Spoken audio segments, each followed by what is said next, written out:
시골을 다녀왔는데 시골은 일하는 곳이지 휴가 가는 데가 아니에요.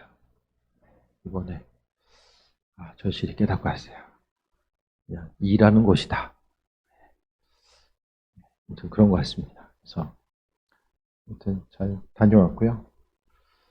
또 오늘 백신 2차를 이제 마저 맞고 이제 저는 이제 백신하고는 이제 끝났고요. 이제는 좀 1년에 주사를 2번 맞은 건 이거 우리가 처음인 것 같아요. 예전엔 모르겠는데 기억이 없어요. 아무튼 그런 것 같습니다. 오늘 본문 말씀은 하나님께서 주신 그 안식에 대해서 말씀하고 있어요. 그러니까 주님께서 우리에게 허락하신 또 은혜가 있고 또 주님의 도우심과 인도하심 가운데 우리가 살아감에 있어서 믿는 자로서 항상 하나님께서 주시는 그 안식이 있거든요.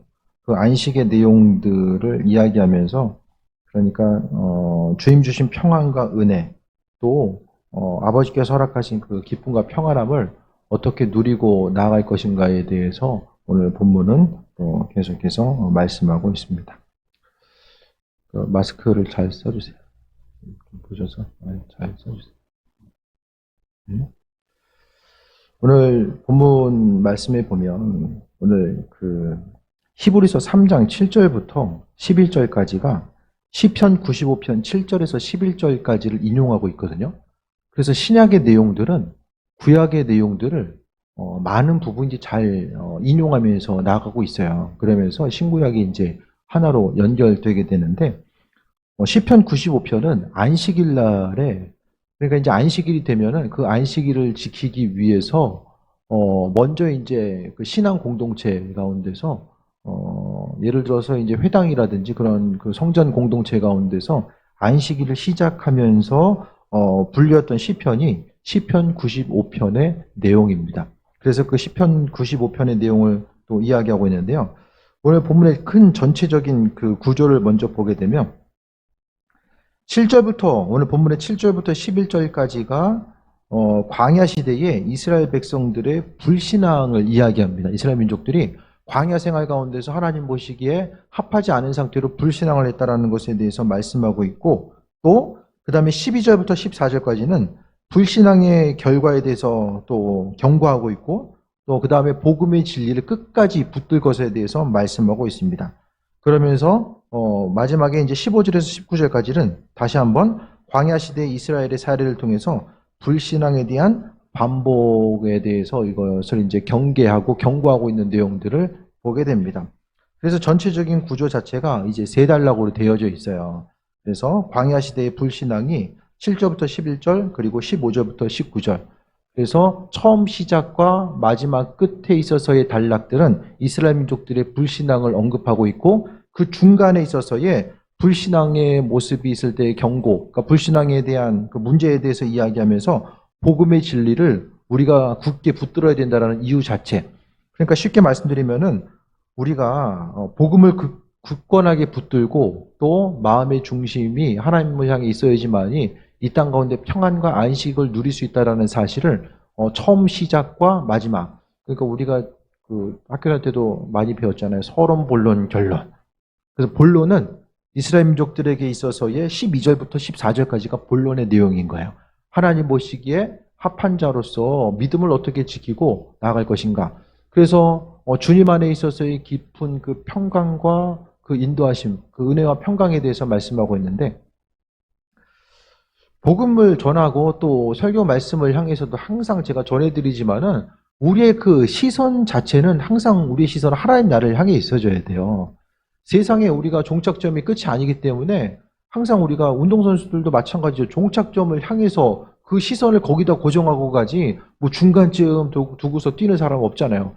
100m 달리기를 하더라도 그 종점을 바라보면서 계속해서 뛰어가지 땅 보면서 중간쯤 바라보면서 가는 사람이 누가 있겠습니까? 그래서 우리가 마지막 종착점 자체가 바로 하나님 나라라는 거 그리고 이 땅에서의 안식은 하나님께서 믿는 자들에게 허락하신 그 은혜와 충만함과 풍성함에 있다라는 것에 대해서 말씀하고 있습니다. 그래서 요즘에 핸드폰이 그 인공지능이 잘 돼 있어가지고 그냥 알아서 움직이네요.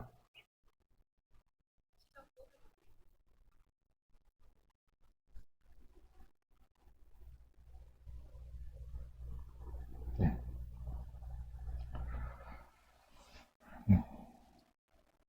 7절부터 보게 되면 11절까지가 다시 한번 보겠습니다. 성령 이르신 바와 같이 온 너희가 그의 음성을 듣거든 광야에서 시험하던 날에 거역하던 것까지 너희 마음을 완고하게 하지 말라. 오늘 성경은 마음이 완고한 사람에게는 하나님 허락하신 은혜와 평강이 없다라는 것에 대해서 말씀하고 있어요. 마음이 완고하다는 건 뭐냐면요. 결국 주변 사람들의 이야기가 들리지 않는 것이고 또 성경의 말씀 자체가 들리지 않는다라는 거예요. 하나님 말씀이 심령 가운데 더 이상 들려지지 않는 상태에 대해서 말씀하고 있습니다. 그래서 마음이 완고한 것.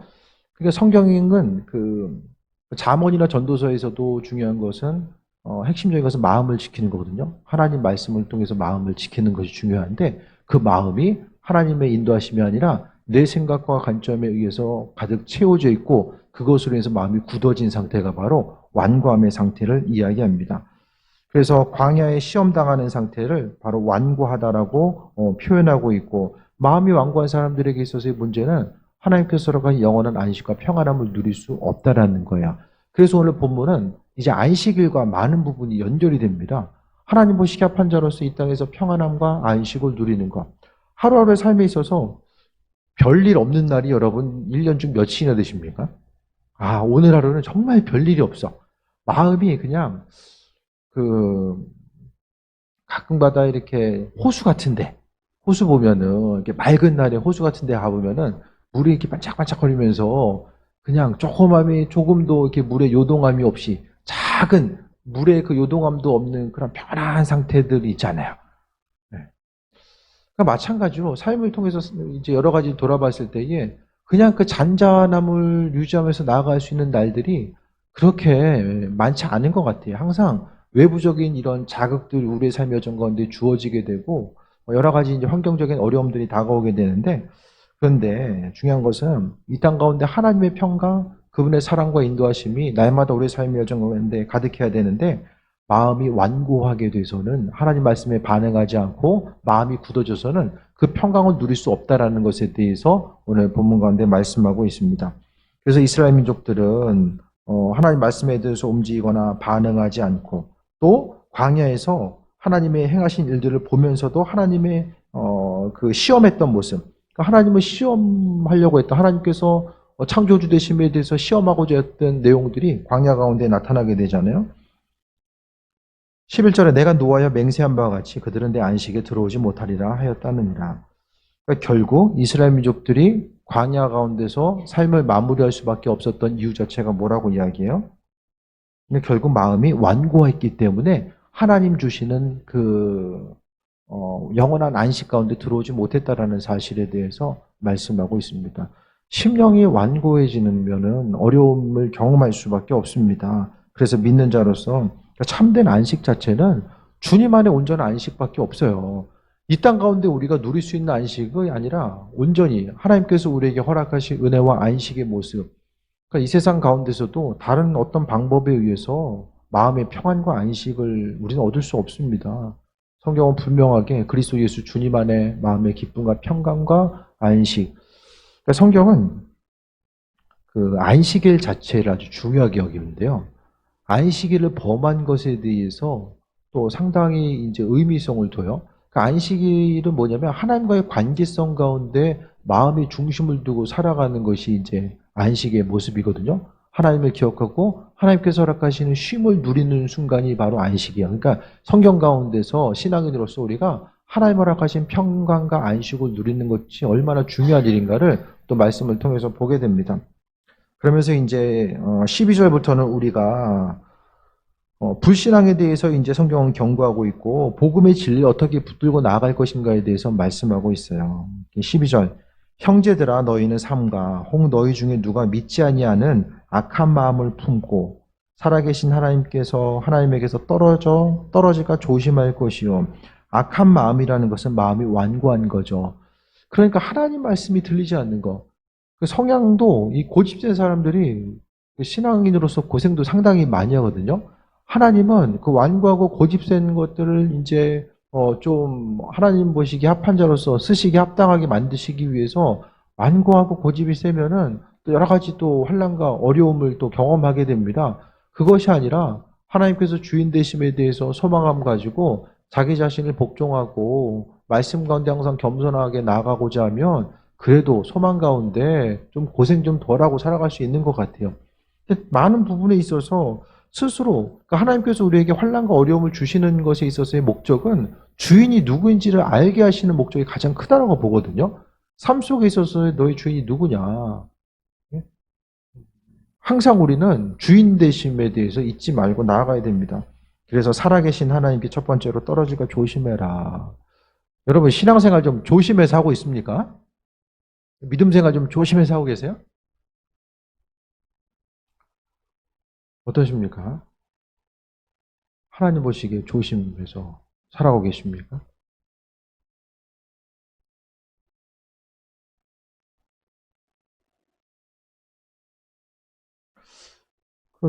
오늘 친구 중에 한 명이 그런 얘기하는 거예요. 어떤 원로 목사님을 만났는데 항상 스스로 하나님 보시기에 죄인된 자로서 얘기하는데 내가 정말 하나님 보시기에 죄인이다. 그 죄인된 심정 가지고 죄인인데 하나님께서 사용해 주시고 또 은혜로 여기까지 올 수 있게 된 것에 대해서 항상 감사하며 그게 중요한 것 같아요. 스스로 용서받은 죄인 나 자신이 누구인가를 생각하면서 살아가는 것. 그래서 하나님 보시기에 합한 자로서 가장 중요한 것은 죄인임에도 불구하고 하나님이 나를 용서하셔서 지금까지 이르게 하셨다라는 그 죄인된 마음이 우리에게 있어줘야 되고 죄의 무게가 크게 느껴질수록 커지는 것은 은혜의 분량이죠. 스스로의 죄성이 무엇인지를 발견할수록 하나님께서 우리에게 베풀어 주신 은혜의 분량이 얼마나 큰지를 돌아보게 됩니다. 이것은 습관적으로 반복하는 신앙인들에게는 도무지 알 수 없는 거죠. 하나님 보시기에 왜 죄인인가? 그것에 대해서 동의하지 않는 신앙인들도 요즘에 되게 많이 있거든요. 근데 중요한 것은 하나님께서 내 삶의 여정 가운데 날마다 동행해 오셨고 또 앞으로도 동행하실 것이며 은혜와 평강함으로 함께 하실 것에 대한 소망을 가지고 나아가는 것. 그래서 하나님에게서 떨어질까 조심할 것이요. 그러니까 하나님 주신 영원한 안식과 평안함을 누리고 그분께서 주인 되시는 온전한 삶을 살아가기 위해서는 살아계신 하나님으로부터 이탈되지 않게 조심해라. 어떻게 이탈됩니까? 마음의 죄를 가지고 불신앙 가지고 나아가게 되면 그 은혜로부터 이탈될 수밖에 없다라는 것에 대해서 말씀하고 있는 거예요. 그래서 떨어질까 조심하라. 우리가 하나님과의 관계성 가운데서 신앙인으로서 좀 날마다 조심해야 됩니다. 우리 한 사람 한 사람이 주님 보시기에 날마다 두렵고 떨리는 마음, 그 마음 속에 죄인이 있기 때문에 죄 때문에 항상 두렵다. 이 무슨 공포에 떠는 것처럼 그런 두려움이 아니라 항상 그러니까 나 자신의 죄성이 있기 때문에 그 죄 때문에 하나님과의 관계성이 멀어질 수 있다는 사실을 항상 염두에 두고 그분과의 관계성을 소중하게 생각하면서 가려고 하다 보니까 좀 삼가하고 조심하고자 하는 그런 마음을 이야기합니다. 두려운 거하고 좀 비슷하지만 좀 다른 차원의 것이라고 좀 말씀드릴 수 있을 것 같아요. 그래서 우리가 신앙인으로서 한 아버지께서 주인 되시고 인도하시면은 오늘 분명하게 본문 가운데서도 10절에 이 세대에서 노하셨다라고 말씀하고 있거든요. 그러니까 이스라엘 민족들은 결국 광야 생활 가운데 광야에서 처음에 출발은 출애굽 당시에 약속 믿고 출애굽하잖아요. 근데 중간에 이들이 떨어져 나간 거예요. 마음이 죄 때문에 떨어져 나간 것. 그러니까 그 대표적인 예를 광야에서의 이스라엘 민족들을 지금 앞뒤로 서두한 마지막에 이스라엘 민족들의 예를 통해서 마음이 완고해져서 그 은혜와 평강과 안식, 하나님의 평강으로부터 떨어져 나가면은 안 된다. 이스라엘 민족들이 그랬던 것처럼 그들 조상 이스라엘 민족들이 그랬던 것처럼 이렇게 떨어져 나가면 안 된다라는 사실에 대해서 말씀하고 있습니다. 그래서 순간순간 우리가 신경 써야 될 것들 여러 가지가 있겠지만은 그 가운데서 항상 좀 마음에 좀 조심성을 가지고 하나님과의 관계성 가운데서도 왜냐면은 죄 때문에 그렇잖아요, 죄. 사람 마음을 공격하는 이 죄 때문에 항상 하나님 보시기에 합한 자로서 이제 조심하지 않으면 안 된다는 거예요. 그래서 하나님에게서 떨어질까 조심할 것이요. 주님 만날 준비를 해야 된다는 사실을 제가 자주 강조드리잖아요. 우리가 주님 만날 준비를 날마다, 왜냐하면 그게 아무리 강조해도 지나치지 않는 것은 우리의 수명이 언제인지를 모르니까. 예를 들어서 죽을 날짜가 언제인지, 또 우리가 하나님 앞에 갈 때가 언제인지 정해져서 알고 있으면은 뭐 그때쯤 가서 인생을 정리할 때 하면 되는데, 우리의 삶의 모습이 나이가 많으나 적으나 언제 어떻게 될지를 모르잖아요. 주님께서 우리에게 맡겨주신 그 사명, 또 생명의 분량 자체가 언제인지를 모릅니다. 그렇기 때문에 날마다 우리가 하나님 보시기에 합한 자로서의 삶을 살아가는 것이고, 목회에 있어서도 마찬가지입니다. 은퇴 시간은 정해져 있지만 그 순간까지 건강하게 쓰임받을 수 있을지 없을지는 그건 아버지께서 정하신 거잖아요. 내게 맡겨주신 세상에서 법으로서 교단에서 정해놓은, 이때까지 은퇴하고 이제 그만두세요. 그 말씀하시는 이런 그 내용들이 있고, 하고 싶다라고 다 하는 것이 아니라 어쨌든 쓰임 받아야 될 때 그 부분이 있잖아요. 그 주일날도 말씀드리겠지만, 인생에 있어서 정말 좋은 때, 여러분 언제입니까? 인생에 있어서 좋은 때. 지금이 가장 인생에 있어서 남은 삶을 생각하면은 지금이 가장 건강할 때예요. 아니에요? 지금이라니까요. 지금이. 저도 목회에 있어서 지금이 가장 그래도 좀 건강하게 쓰임 받을 수 있는 그때. 그때가 지금인데 이 소중한 시간 어떻게 사용해야 될까? 그냥 목회자이기 이전에 그냥 신앙인으로서 사도 바울의 그런 요즘에 이제 큐티도 이제 이제 사도행전 보고 있잖아요. 보면서 이제 사도행전 통해서 사도 바울이 복음 전하라고 했을 때에 결국 바울 사도는 그가 이제 70이 넘는 순간까지 이제 살면서 자신의 인생의 아주 황금기, 가장 좋은 시간들을 주를 위해서 헌신하면서 삶을 마무리하게 되잖아요. 그래서 어쨌든 간에 그래도 조금 하나님께서 건강 허락하시고 또 은혜 허락하셨는데 그 시간을 좀 어떻게 보낼 수 있을까? 주를 위해서 어떻게 사용할 수 있을까? 그런 부분들이 확 좀 이렇게 다가왔어요. 여러분은 어떠십니까? 그 순간순간 삶을 살아가면서 인생에 있어서의 가장 온전한 순간들, 또 지금 이 시간 남겨진 순간을 생각하면 지금이 가장 건강할 때, 물론 애들은 좀 죄해하겠지만 어쨌든 앞으로의 삶의 여정 가운데서 항상 주님 보시기 합한 자로서의 삶을 살고 인생을 다른 곳에 허비하지 않고 주님 보시기 합한 자로서 항상 하나님 앞에 조심하는 것 조심해야 됩니다. 조심하셔야 돼요. 하나님 앞에 마음 놓고 살아가다가는 하나님께서 이제 성경을 통해 보면은 우리의 삶이 주님 보시기 합하지 않을 때는 몇 번 이렇게 사인을 주세요. 많은 부분 사인을 주시더라고요. 말씀을 통해 주시든 간에 주변 사람 누군가를 통해서 또 메신저를 통해서든지 간에 깨달아 알 수 있도록 이제 사인을 주시고, 솔로몬에게도 솔로몬이 정신 못 차리고 있으니까 하나님이 몇 번 꿈에 나타나셔서 말씀 주시잖아요. 그것도 깨어 있을 때에 하나님 보시기 합한 자로서의 삶을 살려고 깨어있고 조심하려고 했을 때 그 말씀이 무엇인지도 들려지게 됩니다. 그게 아니라 오늘 마음이 완고하게 되면요, 세상 것만 보여요. 눈에 보여지는 것만 보입니다.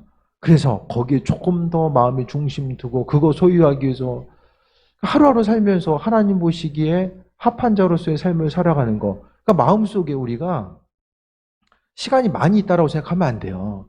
그래서 주님 보시기에 합한 자로서의 삶을 살아가면서 내게 남겨진 순간, 내 인생을 주님 앞에 헌신하고 나아감에 있어서 항상 조심하고, 또 저는 목회자로서 여러분 각자 한 분 한 분은 각자 하나님이 맡겨주신 사명과 직임과 직분이 있잖아요. 그것에 따라서 하나님 보시기에 합한 자로서의 삶을 살았는가 아닌가에 대해서 분명하게 우리가 심판으로 이야기하기엔 참 부담스러우니까 평가받을 때가 있다라는 것을 예수님께서는 계속해서 강조하고 있잖아요. 왜 강조하고 있습니까? 준비하라는 거죠, 준비. 13절. 오직 오늘이라 일컫는 동안에 매일 피차 권면하여 너희 중에 누구든지 죄의 유혹으로 완고하지 않도록 하라라고 합니다. 그러니까 하나님 주신 영원한 안식에 들어가기 위해서 이 땅 가운데 그 안식을 누리기 위해서는 피차 권면하래요. 주변 사람을 향해서 권면하라고 이야기합니다. 죄의 유혹으로부터 완고하게 되는 것. 지금 계속해서 지금 마음이 완고하다는 표현 자체를 하고 있죠. 심령이 마음이 완고하면은 하나님께서 주시는 은혜와 평강을 누릴 수 없기 때문에 결국 왜 완고하게 됩니까? 완고하게 된 이유 자체가 뭐 때문에? 죄 때문에. 신앙 양심이 죄 때문에 굳어지는 거예요. 개인적인 욕심과 또 보여지는 것을 바라보면서 중심 두고 여러 가지 또 말과 행동을 조심하지 못하고 죄 가운데 물들게 되면 심령이 완고하게 해집니다. 완고해지는 거예요. 완고해지면은 쉽게 얘기해서 하나님의 지혜가 없는 거고요. 분별력을 상실하는 거고 무엇을 해야 될지 하지 말아야 될지 그러니까 중요한 것과 중요하지 않은 것을 분별할 수 있는 그 분별력이 상실되는 거예요. 그게 제일 두려운 거예요. 마음이 완고하게 되면요. 하나님 말씀이 더 이상 눈에 들어오지 않아요. 그래서 지금 하루하루 삶에 있어서 아버지 보시기 합한 삶을 사는지 아닌지에 대해서 그것에 대해서 관심을 기울이지 않습니다. 그냥 이전에 해왔던 거, 몸에 배서 익숙한 거, 거기에 중심 두고 살아가게 되는 거예요. 벗어나기 위해서 첫 번째가 하나님에게서 떨어질까 조심하라고 이야기하고 있고 두 번째는 피차 권면하라고 이야기합니다. 나는 잘 모르는데 주변 사람들은 알아요. 주변 사람들은. 그래서 가정의 리더 된 애가 중요하고요. 교회에서도 리더 된 이가 중요하고 교회에서 쓰임 받는다라는 건요. 하나님께서 또 사명을 맡기셨다라는 것은 피차 권면해야 되는 그런 사명을 감당해야 된다라는 것을 제가 자주 말씀드립니다. 저도 가끔 이제 말씀드리는 이유 자체가 이런 부분이 이렇게 해야 됩니다. 우리가 더 깨어야 되고 깨어 있어야 되고 주님 보시기에 합한 자로서의 삶을 살아가야 된다라는 거 순간순간 제가 가볍게 던지듯이 이야기하기도 하고 또 아주 심각하게 이야기하기도 하고 또 믿음으로 권면하는 이 내용들이 다 심령이 완악해지면 안 되니까 그러니까 날마다 이게 뭐냐면은 마치 이제 불순물을 계속해서 이제 제거하는 거죠. 우리가 영적으로 이제 굳어지면 안 되니까 불순물을 계속해서 이제 제거하는 작업입니다. 그래서 하나님 말씀을 통해서 기도와 말씀을 통해서 내 안에 존재하고 있는 그리스도 예수 아닌 그 불순물들을 계속해서 제거해야지만이 심령이 굳어지지 아니하고 온전히 하나님 보시기에 합한 자로서의 삶을 살아갈 수 있다는 것에 대해서 말씀하고 있습니다. 그래서 교회 공동체는 권면해야 돼요. 권면. 신앙 공동체는 권면이 죽어버리면은 그냥 친목 모임 됩니다. 친목해 가서 다른 사람 듣기 싫은 얘기 하세요? 친목하자고 모였는데 물론 친목해 가가지고 그냥 한 잔씩 하다가 괜히 말 툭 튀어나와가지고 이런 거 말고 네? 친목해는 그냥 친목하고 하루 즐거우면 되는 거예요. 네? 영화 보는 것처럼. 울고 짜는 영화 안 보거든요. 네?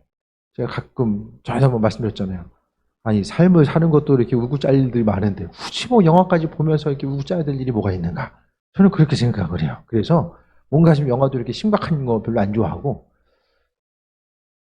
교회는 신앙 공동체는 우리 친목회가 아니잖아요. 지금. 네? 그러니까 권면들이 반드시 있어줘야 됩니다. 하고 싶은 얘기만 하지 마시고 주님께서 마음의 감동을 주신 것들 그것이 이제 선포되어야 돼요. 때로는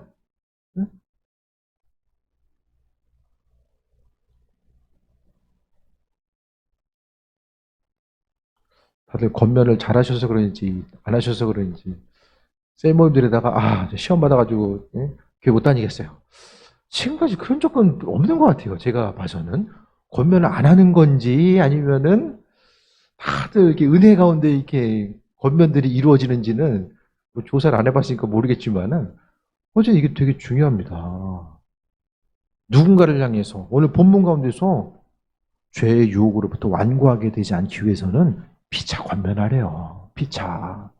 네? 그러니까 셀 리더들만 권면하는 것이 아니라 셀 구성원들도 셀 리더에게 이거 좀 그렇습니다. 이거 이렇게 마음 주셨습니다. 이렇게 서로서로 나눌 수 있는 그 은혜 공동체가 분명하게 되어야 된다는 거예요. 14절에 우리가 시작할 때에 확신한 것을 끝까지 견고히 잡고 있으면 그리스도와 함께 참여한 자가 되리라 라고 말씀합니다. 견고하게 붙들면 처음 믿었던 것에 대해서 견고하게 붙들면 그래서 지금 오늘 본문 가운데서도 12절과 14절을 통해서 똑같이 얘기하고 있죠. 끝까지 견고하게 잡고 있으면 떨어질까 12절에서는 떨어질까 조심하라고 말씀하고 있고 14절에서는 견고하게 잡고 있으라고 말씀하고 있습니다. 13절에서는 완고하게 되지 않도록 하라고 이야기하고 있고 15절에서는 너희 마음을 완고하게 하지 말라고 이야기하고 있죠. 그래서 오늘 본문 가운데서는 신앙 공동체를 향한 그 믿음의 고백 가운데 심령이 완고해지지 않기 위해서 마음의 중심이 하나님 허락하신 게 평안과 안식을 누리기 위해서는 오늘 본문 가운데 말씀하고 있는 것은 끝까지 잡고 있으래요. 진리의 말씀을 끝까지 붙들고 있으래요. 서로서로 믿음으로 권면하는 그래서 이 마지막 때가 되면 될수록 서로서로를 향해서 권면해 주시는 신앙 공동체가 무엇보다 중요한 거예요. 다른 곳에서 누가 얘기해 줘요. 기독교 방송 틀면 목사님이 얘기하는 거 아니잖아요. 그래서 중요한 거예요. 신앙 공동체가. 교회 공동체가 그래서 중요한 거예요. 스스로를 바라보는 거.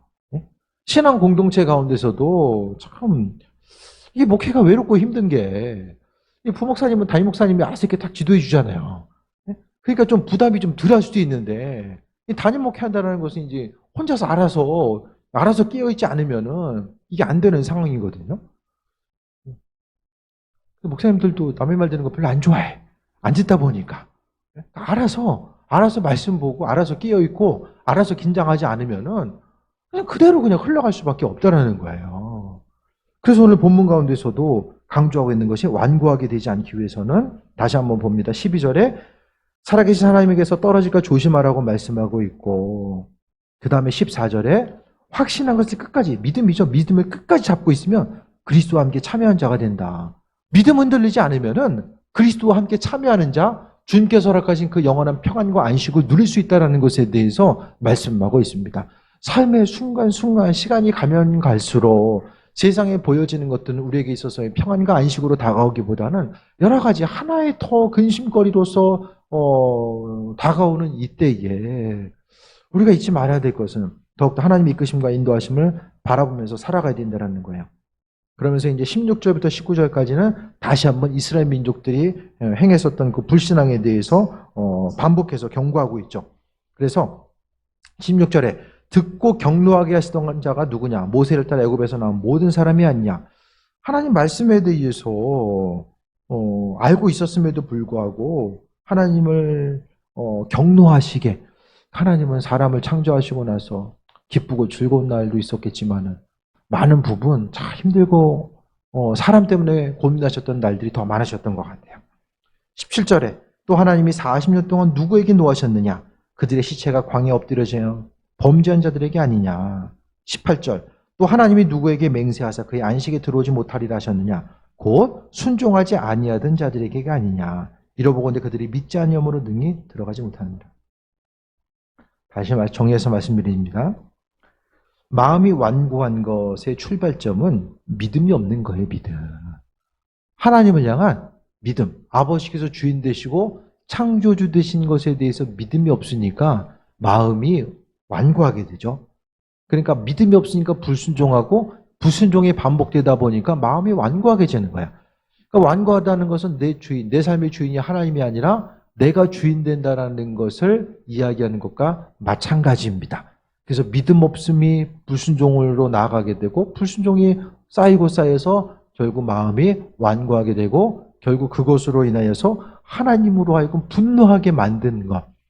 창조주 하나님을 향해서 우리가 자녀로서 창조되신 그분을 향해서 분노하게 만드는 것 자체가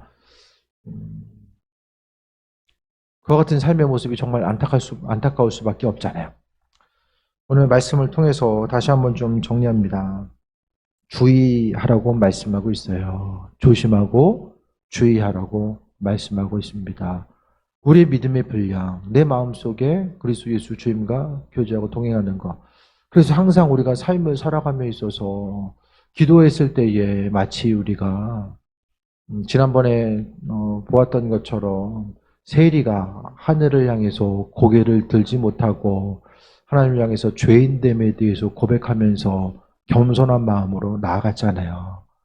그 죄인된 심정, 겸손한 마음이 스스로의 죄를 안타깝게 여기고 그 죄와 싸워 나가야 되는 그런 위치에 있으면서도 날마다 넘어지는 스스로에 대해서 돌아보고 여전히 절명할 때도 있지만 그래도 하나님께서 여전히 또 기회를 주셔서 그분 앞에 설 수 있는 것.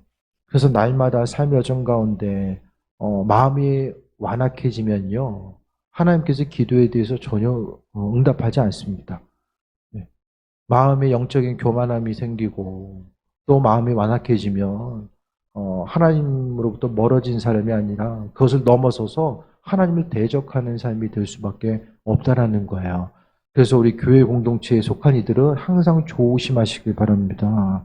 그래서 항상 겸손한 마음 가지고 죄인된 입장으로서 정말 주님 보시기 합한 자, 아버지께서 죄인된 나를 구원하셔서 여기까지 사용해 주셨다라는 것 자체가 얼마나 감사한가. 하나님은 죄와는 상관없으시고 가장 싫어하는 것이 죄인데 그럼에도 불구하고 그리스도 예수 주님 때문에 또 우리와 함께 하시는 그분, 그 은혜와 평강으로 함께 하시는 그분에 대해서 우리가 생각했을 때에 기쁨과 감사함이 넘칠 수밖에 없습니다.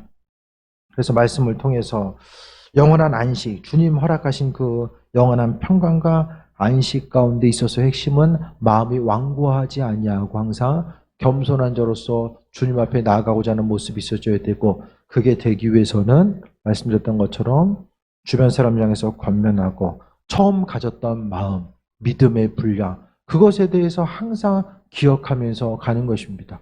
아버지께서 허락하시고 인도하심의 때가 무엇일까?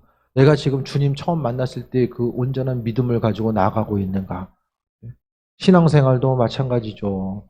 예전에 가지고 있는 믿음이 아니라 하나님은 지금 내가 어떤 믿음을 가지고 하나님 앞에 서고 있는가? 그것에 대해서 아주 중요하게 여기신다라는 거예요.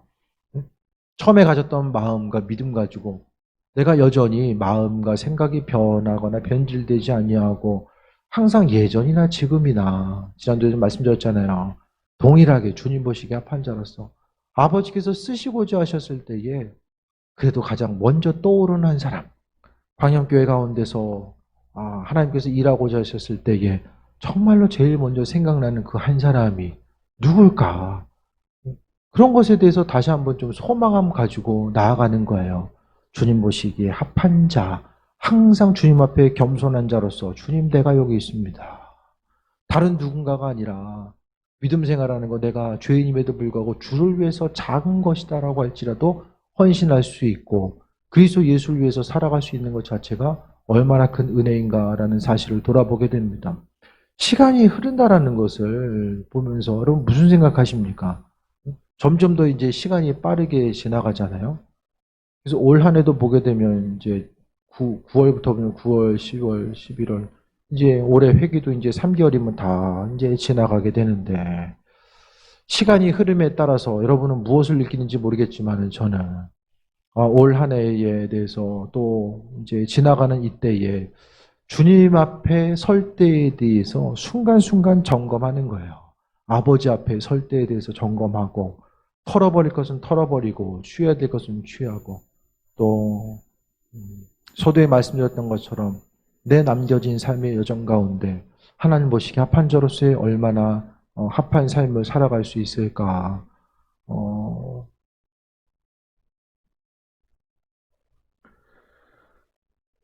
대부분의 이제 목사님들이 은퇴하고 나서 후회하거든요. 후회.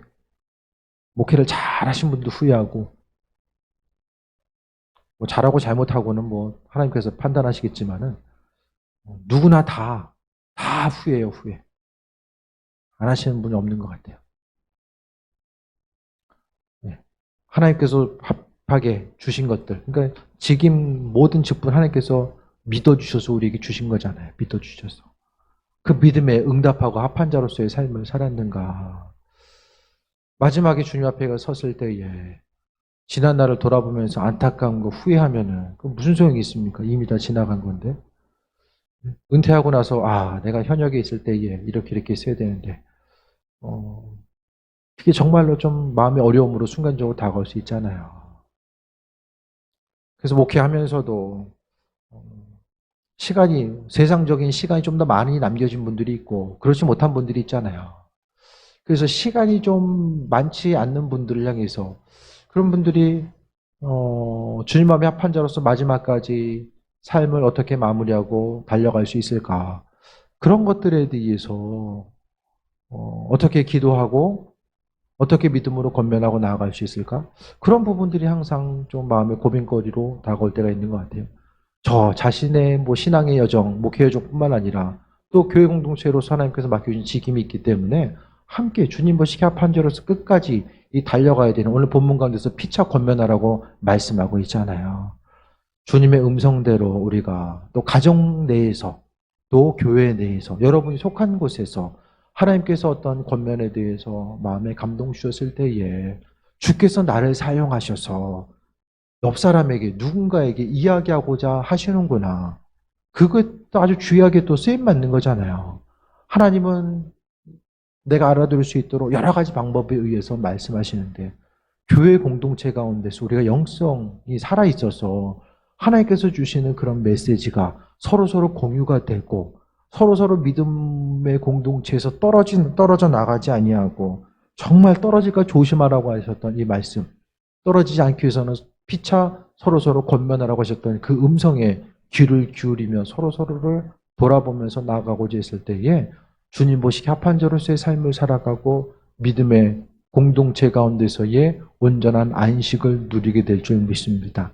주님 마음에 합한 자로서 날마다의 삶의 여정 가운데 소망함 가지고 나아가며 항상 믿음 가운데 굳건히 서서 말씀을 통해서 허락하시는 주님의 세밀한 음성에 귀를 기울이고 주님 만나는 그 순간까지 끝까지 승리하는 귀한 삶 되시기를 축원드립니다.